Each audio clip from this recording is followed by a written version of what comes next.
So this is the Kohler exhaust that fits that mower style, and then this is the Craftsman one.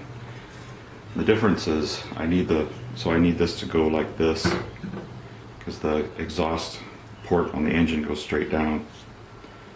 And this one, it only goes over a little bit and then it goes down. But on this one it goes basically straight over, and that's more the style that I need. The difference is, I guess I should check this, but these exhaust flanges don't appear to be the same size. Maybe they are. No, they are not the same size. So what I'm going to need to do is cut this flange off of here and cut this flange off of here and weld this flange onto this, and that should work. I think that should work good. And then this mounting bracket, I'm going to have to do something a little bit different with that.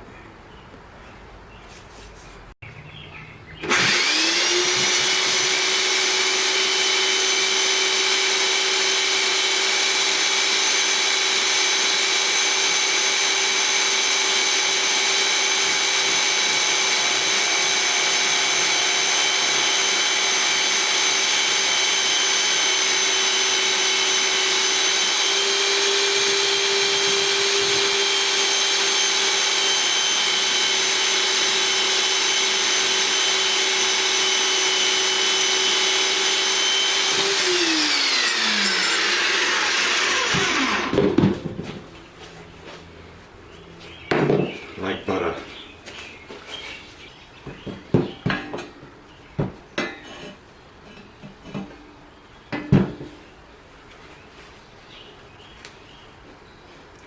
Not sure if I need to have this whole piece go inside the engine, but I can probably cut this whole piece off,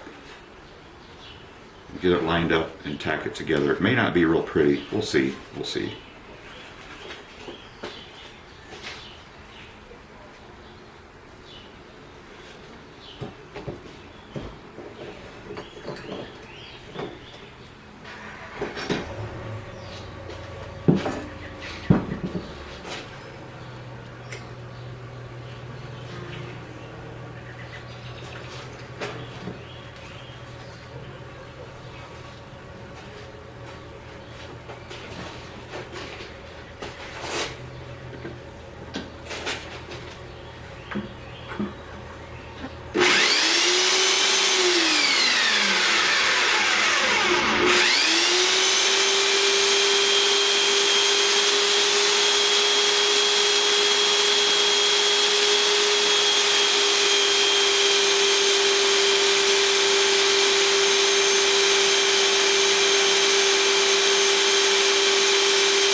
Bandsaws are awesome.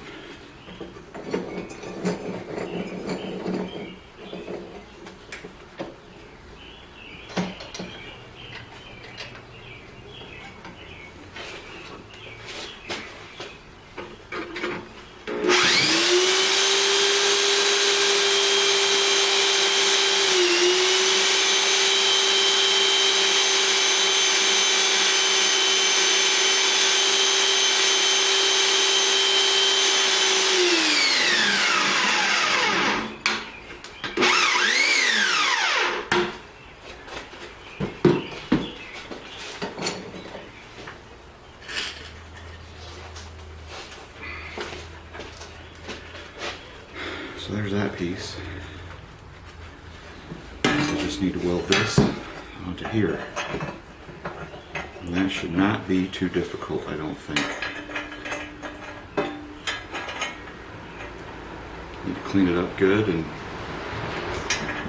weld up the pieces. Line this up right. Maybe do that too. And that should work. I am going to have to make some sort of a bracket too, because this bracket piece that I cut off, this had a little bit more length to it than the stock one did, so got a little bit more work to do there. So here's the flange cut off. So what I'm going to do, it goes underneath there, you can't really see anything, but what I need to do is put it under here and put a bolt in and make sure that I can mark it where I need to weld.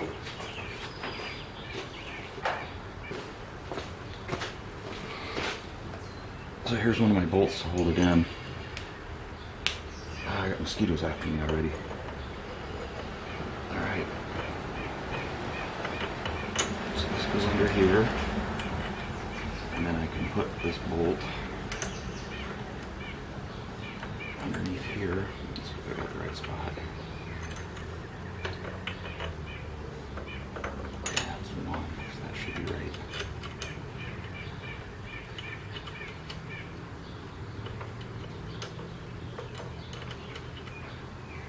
Use this one since I can get to it easier.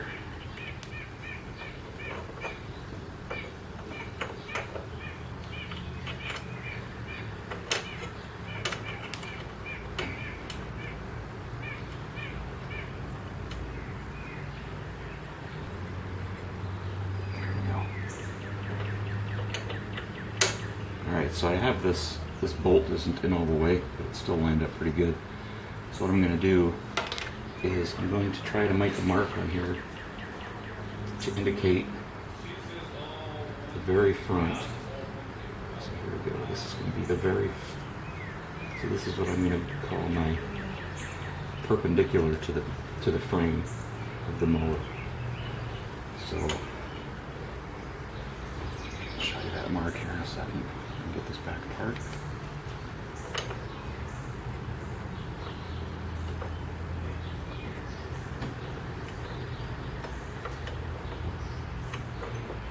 Alright, so there's my mark. So what I need to do is I need to weld perpendicular. I need my mower body to be perpendicular. I'll show you what I'm talking about here.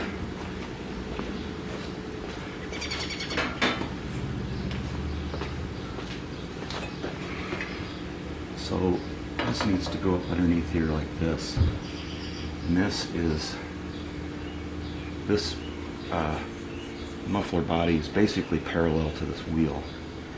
What I need to do is I need to make this line, if I drew a line straight through here, which I might try to do, that's going to be perpendicular to this muffler body. So it's going to be basically like this, but I might have to tack this in place because it's kind of hard to see exactly how that's going to line up.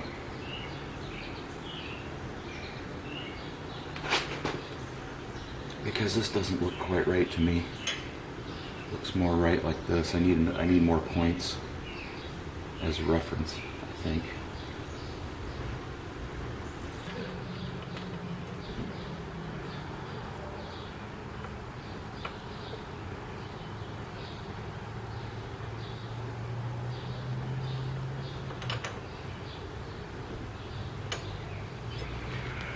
So let's see if I can find a different way to mark this. So if I put this in here, put this under here like this, what I could do, I might be able to put a line on the muffler, and that will help me know where it needs to line up, even if I'm not on there perfectly. So it'll basically be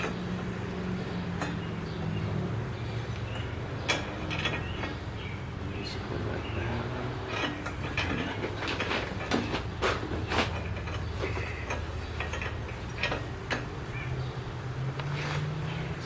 that. So now what I'm going to do is I'm going to draw 2 new lines.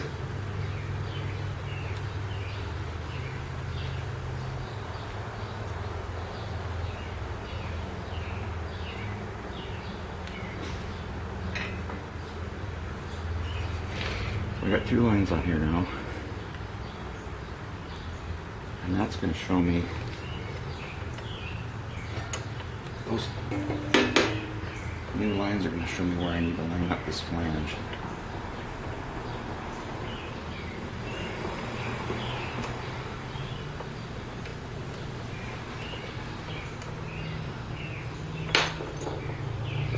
Let's go over to the workbench, take a look at it. So based on what I have here now, so I got 2 marks on there. I should have 3 marks on here, which I do. So I need to line this up like this. So I wasn't perfectly in the right place, but I need to line this up like this. And I'm going to tack this in and see how it looks. And well, I'll bring you guys back after I tack it, and we'll see if it fits on the mower. The tack should be strong enough to hold it in place, and we'll be able to see if we're on the right. All right, so I got a first tack done on here. It's not pretty, but not horrible. Just did one on each side to keep it in place while I was specking it out, and it does look like my alignment's good on here. One thing I noticed is it's difficult to get this flange into the engine. I'm sure the idea is that having this flange in there is going to help reduce the noise even a little bit more. But I think what I'm going to do is I'm going to cut this off just a little bit, because I don't think there's a hole you can put a bolt in the engine and then slide the bolt over and then put the next bolt in. But with all this area on there, it's not really very easy to put that bolt in there and slide it on. So I'm going to cut that piece off. All right, I'm going to finish welding this up, and then I'll show you what I got.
Riding the mower, but I found that it only went into the reverse gear.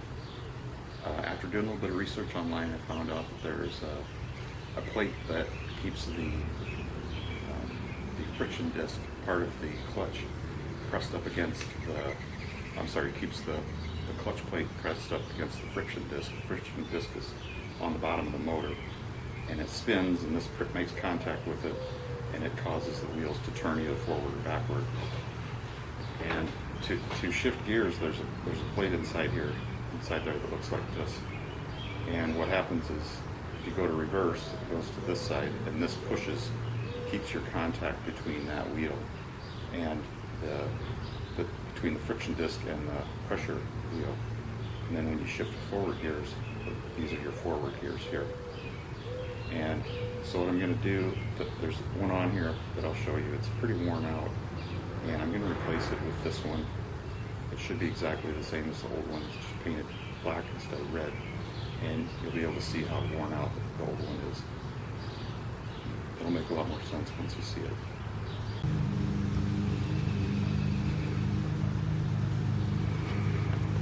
Alright, here's the bottom of the mower, and this plate up here is the one that I'm going to replace. And you can see by comparing the two, this one has a nice straight slot in it, and this one has a kind of a weird hogged out slot, and that's why the clutch disc isn't making contact with the friction plate. Here's the clutch, and then above that is the friction plate that's connected to the crankshaft. So this friction plate and clutch need to press against each other in order for the mower to go forward. So what I'm going to do, I'm going to replace this part, and well, in between I'll probably show you closer up what the two pieces look like after I've got this one removed, and then I'll hopefully be back up riding the mower after that. Hopefully this won't take too long to replace. We'll see. So here are the two pieces side by side. I can't tell if it looks that bad or not. Sorry about the shadows.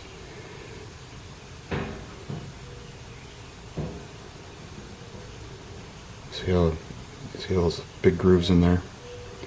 So I need to move this piece right here to this new piece and then put it on. So I'll do that here in a second. Alright, I got this kind of ready to go again. I think I'm going to have the same result as before. I think I replaced the plate. I showed you guys the comparison, but I think that the clutch plate is still going to be too loose. There's not enough pressure, so I think what I'm going to have to do next is I'm going to have to take the engine back out again, which I really don't want to do, or at least raise it up and take the bolt off the bottom, and then I'm going to have to put a spacer underneath there so that it goes down farther. I'm not off by very much, but it's enough that I don't think this is going to work. So.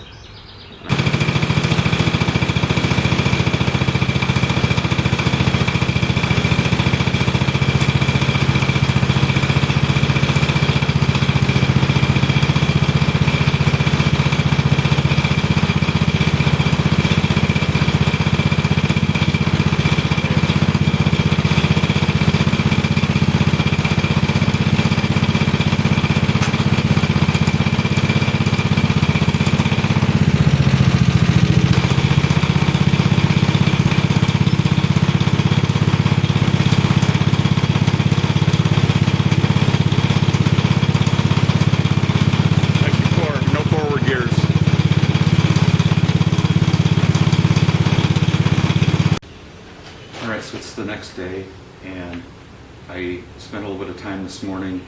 I took the pressure plate down, and I cut a shim from the old shim that was with the old motor. All it was is basically a cylinder with a hole in the middle, maybe ½ inch long. And what I did is I cut that about in half, and I put the larger of the two pieces in there. So basically from yesterday, the pressure plate, the friction plate, pressure plate, whatever you want to call it, was not making contact with the friction disc. So this disc that was under there was not making contact with the plate that's connected to the motor. So I shimmed it so it was a gap like this, and what I did is I put a shim in there, and now it makes contact. I think this will work. It's possible that it's too much pressure. I did look that it will go in neutral. If this works right, I'll do a lap, and then we'll go for a ride. We'll see what happens here. I hope this works. I still have that ignition problem, but I can get a different ignition. A buddy of mine might give me an old ignition, or I'll just buy one. I'm trying to keep the part count down on this, since I don't know how it's going to go, you know. But we'll give this a try here and see if I can go for a ride.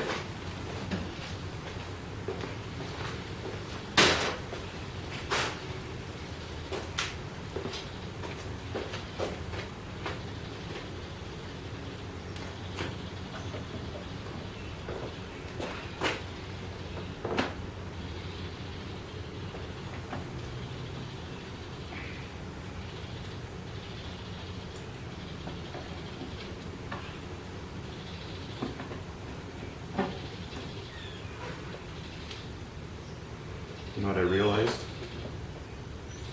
The other day when I was trying to start this, I was connecting directly to the starter instead of connecting through the ignition switch. That's why the ignition switch didn't seem to work. So I did something dumb, but I know what I did wrong now. So now when I turn this on, it doesn't start automatically. It will work with the key like it's supposed to. So we'll give it a go here. Put some gas in the carburetor again too.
So that was cool. I made it most of the way around the house and I ran out of gas.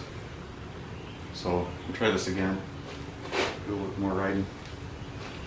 I'm gonna turn off the camera here and just go for a little ride.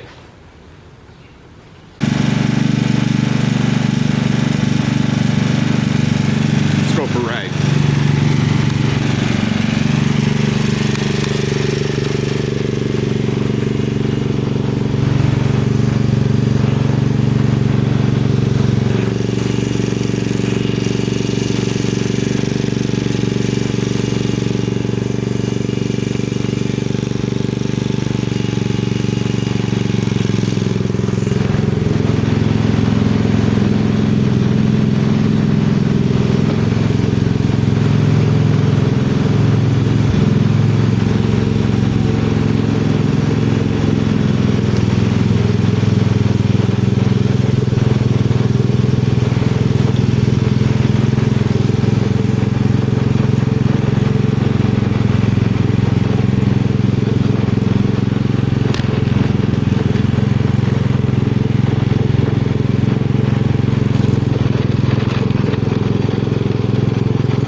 watching.